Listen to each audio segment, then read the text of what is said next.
Chapter 12. And the Lord sent Nathan unto David, and he came unto him and said unto him, There were 2 men in one city, the one rich and the other poor. The rich man had exceeding many flocks and herds, but the poor man had nothing save one little ewe lamb which he had bought and nourished up. And it grew up together with him and with his children. It did eat of his own meat, and drank of his own cup, and lay in his bosom, and was unto him as a daughter.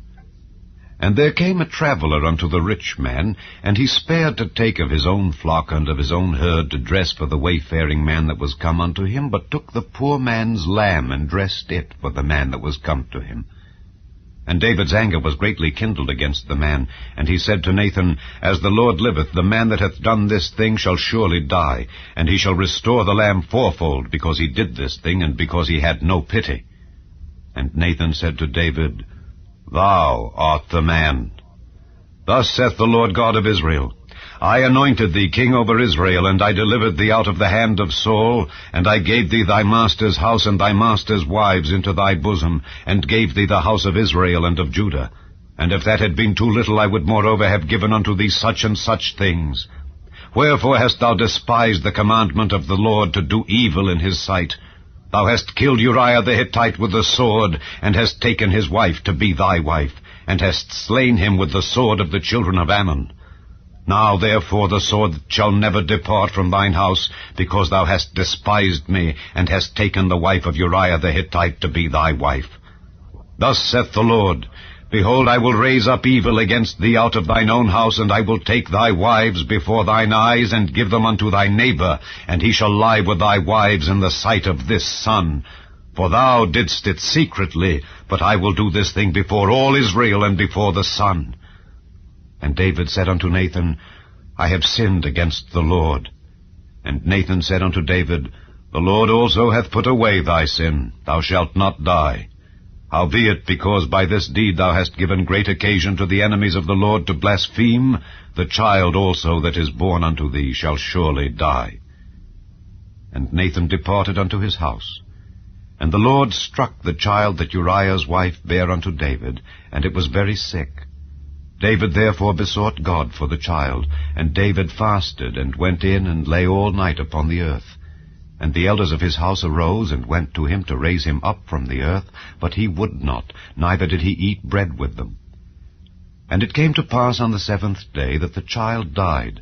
And the servants of David feared to tell him that the child was dead, for they said, Behold, while the child was yet alive, we spake unto him, and he would not hearken unto our voice. How will he then vex himself, if we tell him that the child is dead? But when David saw that his servants whispered, David perceived that the child was dead. Therefore David said unto his servants, Is the child dead? And they said, He is dead. Then David arose from the earth, and washed and anointed himself, and changed his apparel, and came into the house of the Lord, and worshipped. Then he came to his own house, and when he required, they set bread before him, and he did eat. Then said his servants unto him, What thing is this that thou hast done? Thou didst fast and weep for the child while it was alive, but when the child was dead, thou didst rise and eat bread. And he said, While the child was yet alive, I fasted and wept, for I said, Who can tell whether God will be gracious to me, that the child may live? But now he is dead, wherefore should I fast? Can I bring him back again? I shall go to him, but he shall not return to me.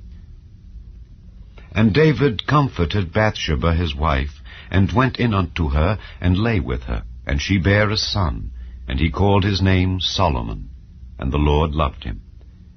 And he sent by the hand of Nathan the prophet, and he called his name Jedidiah, because of the Lord. And Joab fought against Rabbah of the children of Ammon, and took the royal city. And Joab sent messengers to David, and said, I have fought against Rabbah, and have taken the city of waters. Now therefore gather the rest of the people together, and encamp against the city, and take it, lest I take the city, and it be called after my name. And David gathered all the people together, and went to Rabbah, and fought against it, and took it. And he took their king's crown from off his head, the weight whereof was a talent of gold with the precious stones, and it was set on David's head. And he brought forth the spoil of the city in great abundance. And he brought forth the people that were therein, and put them under saws, and under harrows of iron, and under axes of iron, and made them pass through the brick kiln. And thus did he unto all the cities of the children of Ammon. So David and all the people returned unto Jerusalem.